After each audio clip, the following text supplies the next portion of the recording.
কোনো অংশীদারের নিয়ত গলদ হলে কি কোরবানি নষ্ট হয়ে যাবে? শরীকদের কারো পুরো বা অধিকাংশ উপার্জন হারাম হলে কি সবার কোরবানি বাতিল হয়ে যাবে? সুদখোর যদি কোরবানি গোশত তার প্রতিবেশীকে দেয় তবে কি প্রতিবেশীর জন্য সেই গোশত গ্রহণ করা হালাল হবে? আমার পরিবারের 4 সদস্য একটি ছাগল দিয়ে কোরবানি করলে হবে কি? কোরবানির গোশত বন্টনের উত্তম পদ্ধতি কি? গোশত 3 ভাগ করা কি আবশ্যক? আল্লাহ যাতে দ্রুত হজে যাওয়ার তৌফিক দান করেন এজন্য কোনো দোয়া আছে কি? কোরবানি পশুর বয়স সীমা কত হতে হবে? দাঁত দেখে পশু ক্রয় করা কি জরুরি? হুজুর, ছেলের রোজগারের টাকা দিয়ে হজ করলে আমার হজ আদায় হবে কি না? ঋণ থাকা অবস্থায় ঋণ পরিশোধ না করে কোরবানি করা যাবে কি? স্ত্রী স্বামী দুজনেই চাকরি করে, এক্ষেত্রে দুজনে আলাদা করে কোরবানি দেওয়া লাগবে? কোরবানির পশুতে আকিকার নিয়ত করা যাবে কিনা? মৃতের পক্ষ থেকে কোরবানি করা যাবে এবং সেই গোশত কি নিজেরা খেতে পারবে? আমার বাবা বেকার, আমরা 2 ভাই মিলে বাবার নামে কোরবানি করে গোশত ভাগ করে নেই, এতে কি আমাদের কোরবানি শুদ্ধ হবে? করিম চৌধুরী, আপনি লিখেছেন কোরবানির পশুতে আকিকার নিয়ত করা যাবে কিনা? এই বিষয়ে আমরা বারবার উত্তর দিয়েছি। আকিকা 7ম দিনে করা সুন্নাহ, কোরবানির জন্য আকিকাকে অপেক্ষা করা অনুচিত, এজন্য কোরবানি এবং আকিকা পৃথক পৃথক হবে, এটাই হলো সুন্নাহ সম্মত। আলিয়া তাসনিম, আপনি লিখেছেন কোরবানি পশুর বয়স সীমা কত হতে হবে? দাঁত দেখে পশু ক্রয় করা কি জরুরি? গরু হলে সেটার বয়স 2 বছর আর ছাগল হলে তার বয়স 1 বছর হতে হবে।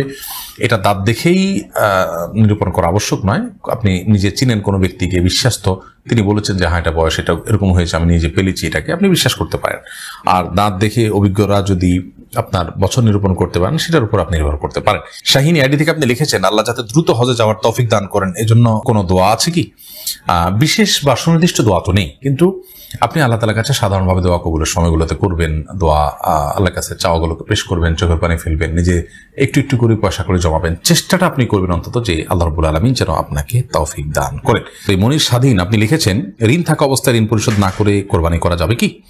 ঋণ থাকা অবস্থায় ঋণ পরিশোধ না করে আপনি কোরবানি করতে পারেন কিনা? এর উত্তর হলো যে আপনার ঋণ দেখতে হবে কি ধরনের। আপনার ঋণটা যদি এরকম হয় যে আপনার প্রাপকের সাথে আপনার একটা চুক্তি আছে, একটা বোঝাপড়া আছে, আপনি তাকে কিস্তিতে আপনার ঋণ পরিশোধ করছেন বা একটা সময় নিয়েছেন, সেই সময় আপনি পরিশোধ করবেন, এরকম সিচুয়েশন থাকলে আপনি ঋণ দিচ্ছেন, আবার আপনি কোরবানি দিচ্ছেন, আবার ঋণ পরিশোধের মতো ব্যবস্থাপনা আপনার আছে, সেদিকে আপনি ধাপে ধাপে আগাচ্ছেন, তাহলে কোনো অসুবিধা নেই।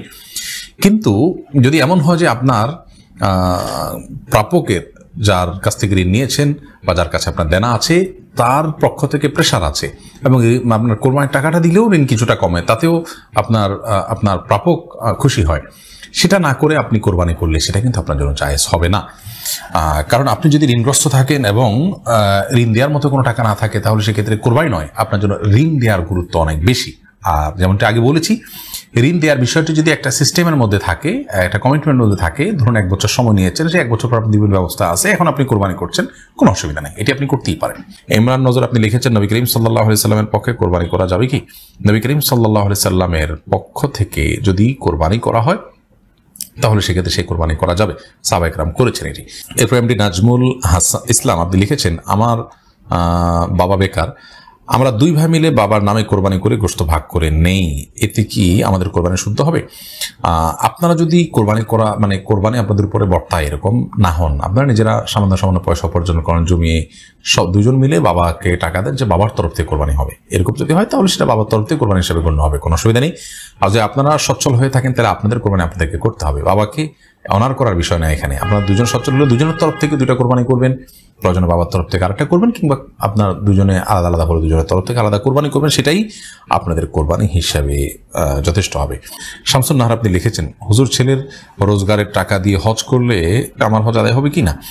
ছেলের রোজগারের টাকা যদি আপনাকে দান করে যে মা তুমি হজ করো, তাহলে আপনি এই টাকা দিয়ে হজ করতে পারেন, আপনার হজ আদায় হয়ে যাবে। অর্থাৎ আর্থিক বিষয় যদি হজ, কেউ অর্থটা যদি আপনাকে দিয়ে দেয় তুমি করে আসো নিজের হজ নিজে, তাহলে সেক্ষেত্রে আপনার হজ আদায় হয়ে যাবে। আর যদি কেউ টাকা দিয়ে বলে যে আমার পক্ষ থেকে তুমি করে আসো, তাহলে এটা বদলি হজ হবে, তাহলে তার নিজেরটা হবে না। মঞ্জুর হাসান, আপনি লিখেছেন মৃতের পক্ষ থেকে কোরবানি করা যাবে এবং সেই গোশত কি নিজেরা খেতে পারবে? মৃত ব্যক্তির তরফ থেকে যদি আপনি নিজের তরফ থেকে কোরবানি করেন, আপনি করতে পারেন এবং সেই গোশত আপনি খেতে পারেন। নবী করিম সাল্লাল্লাহু আলাইহি সাল্লাম সাহাবী আলী রাদিয়াল্লাহু তাআলা আনহু তিনি কোরবানি করেছেন। যদিও সৌদি আরবের উলামা ইকরাম তারা অনেকেই বলেন যে মৃত ব্যক্তির জন্য কোরবানি হবে জীবিত ব্যক্তির সাথে মিশিয়ে। ধরুন আমি বললাম আল্লাহ এটা আমার তরফ থেকে এবং আমার মৃত বাবার তরফ থেকে, তো নিজের সাথে মৃত বাবা মা মৃত যে কোনো মানুষকে যোগ করে তারপর কোরবানি করা যাবে। নবী করিম সাল্লাল্লাহু আলাইহি সাল্লাম তার নিজের কোরবানি করেছেন এবং তার পূর্বপুরুষ ইব্রাহিম আলাইহিস সালাম তার তরফ থেকেও কোরবানি করেছেন। তো 2টি মত আছে, যদিও সাহাবা ইকরামের আমল দ্বারা বোঝা যায় যে মৃত ব্যক্তির তরফ থেকে কোরবানি করা যায়।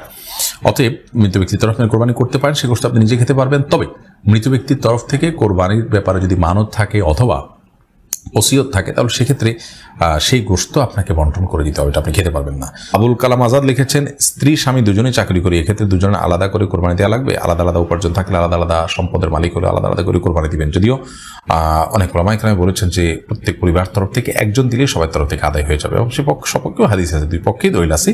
তো আপনার উভয়ে আলাদা করে কোরবানি দিলেন, সেটা অধিক সতর্কতাপূর্ণ। মুশফিকুর রহমান লিখেছেন, কোরবানির গোশত বন্টনের উত্তম পদ্ধতি কি? গোশত 3 ভাগ করা কি আবশ্যক? কোরবানির গোশত 3 ভাগ করতে হবে কিনা? এর উত্তর হলো 3 ভাগ করাটা প্রথমত আবশ্যক নয়, তবে উত্তম, ভালো।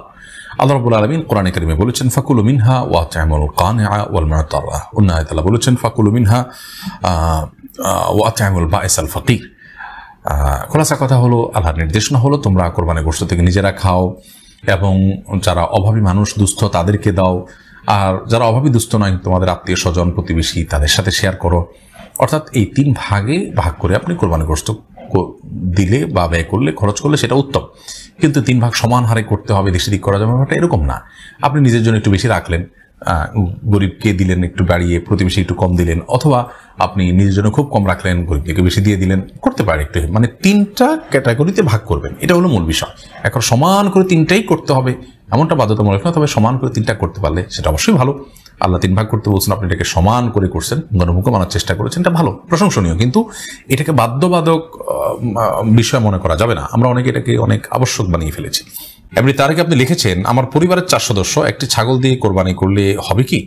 আপনার 4 সদস্য বলতে আপনার স্ত্রী ছেলে মেয়ে তারা যদি হয়, তাহলে সেক্ষেত্রে আপনার ছোট বাচ্চা কাচ্চা থাকলে তাদের তরফ থেকে আপনি পরিবারের কর্তা হিসাবে আপনি উপার্জনকারী, আপনার উপর কোরবানি বর্তায়, সেই হিসাবে আপনি কোরবানি করবেন। এটা ছাগল দিলে যথেষ্ট হবে ইনশাআল্লাহ তাআলা।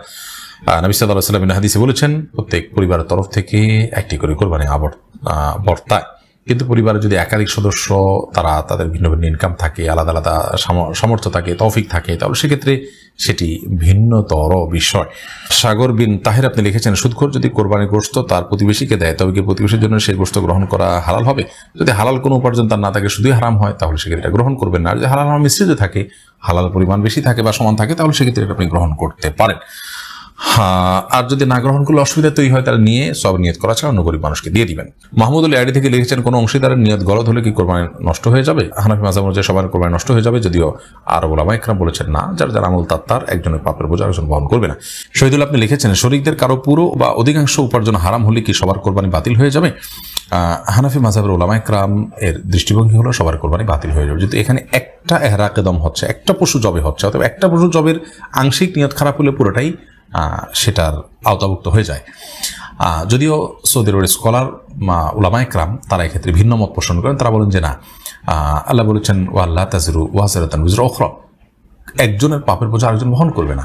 যিনি হারাম উপার্জন করছেন তিনি তার পাপের বোঝা বহন করবেন, আরেকজন তিনি হারাম উপার্জন করছেন না, তার হালাল থেকে করেছেন, তিনি কেন এর দায় বহন করতে চাবেন? অতএব তাদের মত হলো যে যার উপার্জন হালাল তারটা হয়ে যাবে, যারটা হারাম তারটা হবে